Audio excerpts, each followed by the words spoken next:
আলহামদুলিল্লাহ এই পর্যায়ে বক্তব্য রাখবেন মদিনাতুল উলুম মাদ্রাসার সেক্রেটারি সাহেব জনাব মিজানুর রহমান মিজান।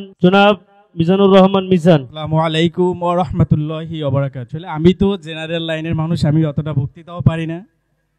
বিশেষ করে আজকের এই মদিনাতুল উলুম মাদ্রাসা কর্তৃক আয়োজিত পুরস্কার বিতরণ অনুষ্ঠান এবং অভিভাবক সম্মেলন, এখানে উপস্থিত আছেন অত্র মাদ্রাসা সম্মানিত সভাপতি আমার শ্রদ্ধা ভাজন বড় ভাই মোহাম্মদ মাহফুজুর রহমান, এবং আরও উপস্থিত আছেন আপনাদের বড় হুজুর এবং এই মাদ্রাসার প্রতিষ্ঠাতা মোহতামিম মোহাম্মদ হাফেজ কারি মোহাম্মদ বশির আল হাবিব। আসলে বিশেষ করে আমাদের যারা সন্তান আছে ওরা আমাদের এক একটা স্বপ্ন, ওদের পিছনে আমাদের অভিভাবক যারা আছে, আমরা মা বাবা যারা থাকি, তাদের পিছনেও কিছু মানুষ মেহনত করে। তারা হচ্ছে আমাদের যারা টিচার থাকে এবং মাদ্রাসার যারা শিক্ষক থাকে, তাদের বিশেষ এক অবদান থাকে।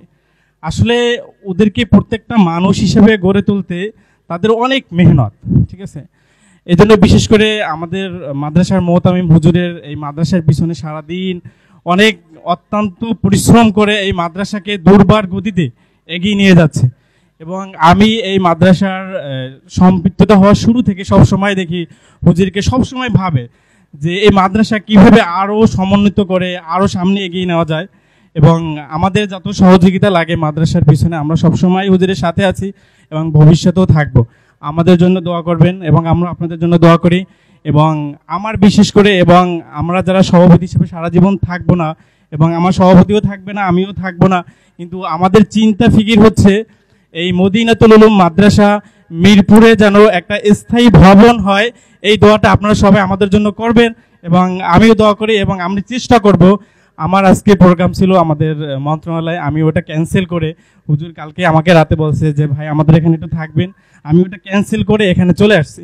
যাই হোক, সবার কাছে দোয়া চাই এবং বিশেষ করে এই মাদ্রাসায় যারা টিচার আছে সবাইকে অনেক অনেক ধন্যবাদ। এবং আমরা প্রত্যেকটা বাচ্চাকে আলোকিত মানুষ হিসেবে গড়ে তোলব ভবিষ্যতে, এবং প্রত্যেকটা ছেলে আমাদের ভবিষ্যতে ডাক্তার হবে, কেউ ইঞ্জিনিয়ার হবে, কেউ ম্যাজিস্ট্রেট হবে, কেউ সচিব হবে। সবারই একটা স্বপ্ন থাকে। এই স্বপ্নের পিছনে যারা মূল কারিগর আমাদের টিচার এবং আমার বশির হুজুর এই মাদ্রাসার প্রতিষ্ঠাতা। আমরা সবার জন্য দোয়া চাই, বিশেষ করে আমার জন্য দোয়া চাই। সবাইকে ধন্যবাদ। আসসালামু আলাইকুম ওয়া রাহমাতুল্লাহি ওয়া বারাকাতুহু।